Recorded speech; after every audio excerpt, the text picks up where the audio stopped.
All right, let's get right into it. We're tackling one of the most nerve-wracking, high-stakes documents you'll probably ever write, the Statement of Purpose for grad school. I mean, think about it. This is the one part of your application where you have total control. So let's figure out how to take all that pressure and channel it into a killer, persuasive plan. I mean, let's be real here. Your grades, they're already set. Your test scores, they're in the bag. But the Statement of Purpose, the SOP, this is your moment.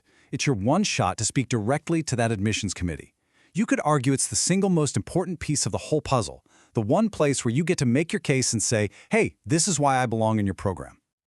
Okay, and this is a huge distinction we need to make right away. This is not, and I repeat, not your undergrad personal essay. You know, the one where you talked about that life-changing trip to Europe? Nope. A statement of purpose is an academic document through and through. Its number one job is to prove that you've got the chops, the focus, and the vision to actually succeed as a scholar, specifically in their department.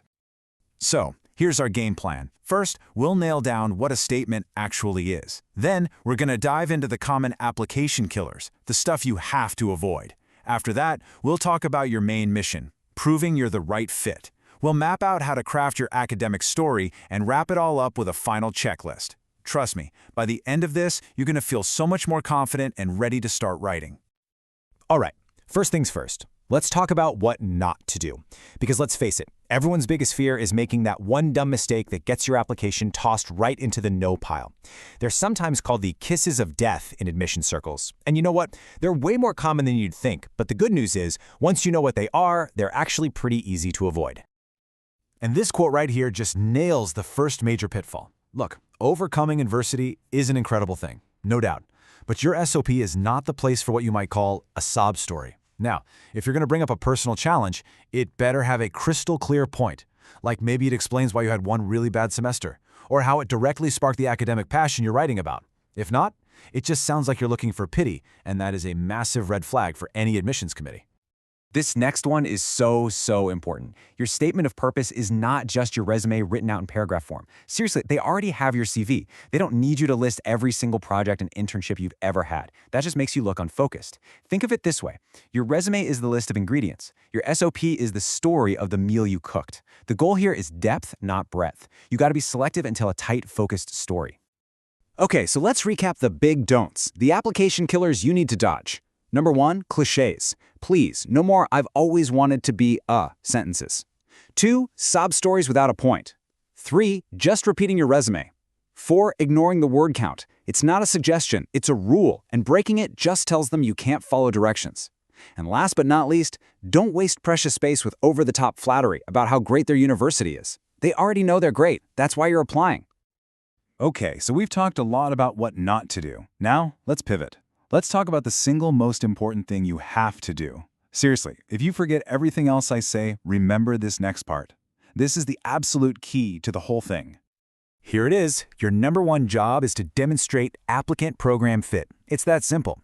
It's not just about bragging about how smart and accomplished you are. It's about showing them why you are the perfect puzzle piece for their specific program. You have to connect the dots for them. You have to show them that your unique interests, your skills, and your goals for the future line up perfectly with what their faculty and their program are all about. So how in the world do you do that? Well, you have to become a detective. You've got to do your homework. And I mean, really do it. Go to their website and actually read the program's mission statement. Find 2, maybe 3 professors whose work actually gets you excited. And don't just skim their bios, go find their latest papers and read them. Then, and this is the magic part, you have to weave their names and their research directly into your essay. This shows them you're not just blasting out 100 generic applications. It shows you chose them, specifically, and you know why. Okay, so you get it. Your mission is to prove fit. But how do you actually write it? How do you structure this thing? Let's get tactical and break down the blueprint for building a story that convinces them you're the one. Just look at this opening line. This is the hook from a real, successful statement of purpose. This person got into Yale, Harvard, and Princeton with this. Notice how it doesn't start with something boring like, "I am writing to apply to." No way! It drops you right into the middle of an academic moment. It makes you ask, wait, who's Junia? What's this about? It's intriguing, it's specific, and it instantly tells the reader, okay, this person is a serious scholar. So most really strong SOPs follow a pretty clear structure, kind of like this. You've got the hook, that's your attention grabber. Then you move into your background prep. This is where you connect your past experiences, your research, whatever, to your future goals. Then comes the absolute heart of the essay, the Why This Program section. This is where you name drop those professors we talked about and spell out exactly why you fit. And finally, the conclusion, where you tie it all up by showing how this specific degree is the launching pad for your future career. Okay, you've done the heavy lifting. You've researched the programs, you've drafted your story, you are in the home stretch. But listen, do not get lazy now. These final steps are absolutely critical. You can have the most brilliant essay in the world, but a few sloppy mistakes can sink the whole ship. So let's talk about the final polish. This is a simple trick, but it makes a world of difference. Active voice versus passive voice. Just listen to the difference. The green light is used by Fitzgerald. Kind of weak, right? Now listen to this. Fitzgerald uses the green light. It's direct, it's confident, it's powerful. When you write in the active voice, you sound like you're in charge of your own actions and ideas. You're not just letting things happen, you are doing them. And please, please, please, be concise. 1,000 words might sound like a lot, but it's really not. That's about 2 pages double-spaced, and some programs will ask for even less, like 500 words. The lesson is simple. Respect the word count. It's a test. Can you make your point effectively, and can you follow basic instructions? When it comes to the SOP, less is almost always more.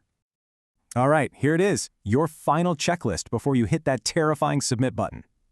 1. Write in the active voice. 2. Get feedback, and not just from your mom. Show it to a professor, a mentor, someone at the writing center. 3. Proofread. Then proofread again, then read it out loud to catch more mistakes. 4. Follow all the instructions, especially word count.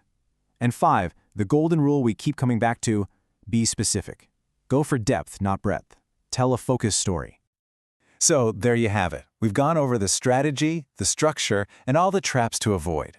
The only thing left to do is for you to do it. Remember, you're not just making a list of your accomplishments.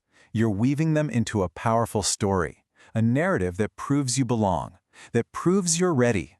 So the big question is, what's your academic story? Now go write it.